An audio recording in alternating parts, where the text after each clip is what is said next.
আসসালামু আলাইকুম। আজকে আপনাদেরকে একটা কথা বলতে চাই। আপনারা সবাই মনোযোগ দিয়ে সেই কথাটা শুনবেন এবং কি দেখবেন। হ্যাঁ?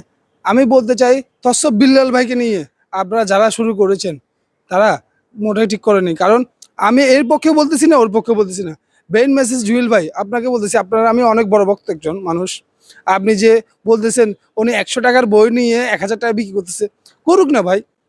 আপনার তো সমস্যা নাই। আপনি করুন মানবতার কাজ। আপনি অনেক গরিব, দুঃখী, অসহায় মানুষ, বিভিন্ন মানুষ হাসপাতালে আমি দেখছি আপনি অনেক টাকা অনুদান করতেছেন, অনেকভাবে অনেক মানুষকে সাহায্য করতেছেন। হ্যাঁ? এটা নিয়ে আমি অনেক গর্ব করি যে আপনি অনেক বড় একটা মনের মানুষ। অনেকভাবে আপনি মানুষকে সাহায্য করতেছেন। তসফ বিল্লাল ভাই হঠাৎ করে উঠছে, ঠিক আছে? সে কিন্তু তার কাছে কিছু কনটেন্ট ক্রিয়েটর গিয়ে তার কাছে কনটেন্ট শিখতেছে এবং এই বইটা দিয়ে অনেক নতুন উৎসাহিত ছেলেরা, বেকার ছেলেরা এই কনটেন্ট তৈরি করতেছে। আজকে তারা কিছু না কিছু করতে পারতেছে এই তসফ বিল্লাল ভাইতে বইটা নিয়ে। তাই এই বইটা ৳১,০০০ হলেও আমি মনে করি কিছু না। ৳১০০ বই। কিন্তু ৳১,০০০ হলে কিছু না। তার মধ্যে নাসা ভাই আসছেন। নাসা ভাই এত দূর থেকে আপনি কমেডি করে অনেক মিলিয়ন ফলোয়ার বানালেন।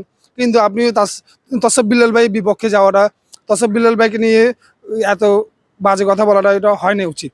হ্যাঁ, ওমর ফারুক ভাই আপনিও কমেডি করেন। কিন্তু কমেডি করে আপনি ফানি ভিডিও বানিয়ে অনেক মিলিয়ন ফলোয়ার আপনারও দেখলাম। কিন্তু আপনিও যে এগুলো করতেছেন, ভাই একটা মানুষকে পচিয়ে লাভটা কি? আপনিও একজন কনটেন্ট ক্রিয়েটর ভালো মানের, তসফ বিল্লাল ভাইও একজন কনটেন্ট ক্রিয়েটর ভালো মানের। অনেক কনটেন্ট ক্রিয়েটর দেখুন ছোট তাদেরকে কিভাবে জাতে আনতেছে এবং কি তাদেরকে কত কিছু শিখাচ্ছে। আপনিও চেষ্টা করবেন যে হ্যাঁ, আমি একটা কিছু দিয়ে এইসব নতুন কনটেন্ট ক্রিয়েটর তৈরি করি। দেখুন, আপনিও সাপোর্ট নেন। আপনি যদি ওনাদেরকে বিপক্ষে যে কথা বলেন, তাহলে আমরা ছোট কনটেন্ট ক্রিয়েটররা কীভাবে কার কাছে কী শিখবো? দেখুন, আপনারা যদি এই এত বড় মিলিয়ন ফলোয়াররা যদি এই এভাবে কাজ করেন যে একজন বিপক্ষে কাজ করুন, তাহলে আমরা ছোটরা তাহলে এখানে গিয়ে এই কাজগুলো শিখতে হবে। জুয়েল ভাই আপনার কাছে ৪-৫ মিলিয়ন ফলোয়ার, নাসা ভাই আপনার কাছে ২ মিলিয়ন ফলোয়ার দেখলাম, হুম? ওমর ফারুক ভাই আপনার কাছে ২-৩ মিলিয়ন ফলোয়ার দেখলাম। কিন্তু আপনারা যদি এগুলো নিয়ে এভাবে কাজ করেন, তাহলে কি হয় বলুন? আপনারা চাইবেন কোথায় যে মিলেমিশে আপনারা ওনার কাছে গিয়ে ভিডিও করলেন, ও নাসা ভাইও গিয়ে ভিডিও করলো, ওমর ফারুক ভাই গিয়ে ভিডিও করলো। তাহলে আপনারা ওনাকে নিয়ে তর্ক বিতর্কে যাচ্ছেন। আপনাকে এটা দেখে সবাই তর্ক বিতর্কে যাবে। তাহলে এটা হলো না।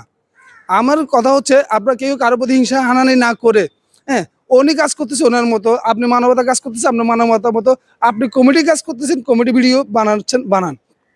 কারো সাথে কারো দ্বন্দ্ব করার তো কোনো প্রয়োজন বোধ নেই। আপনারা শুধু চেষ্টা করবেন কিভাবে মানুষের আপনারা কিভাবে মানুষকে আনন্দ বিনোদন দিবেন সেটাই। আপনারা এটা দিয়ে তো মানুষকে হিংসা হানানির পথে নিয়ে যাচ্ছেন। আপনারা হিংসা হানা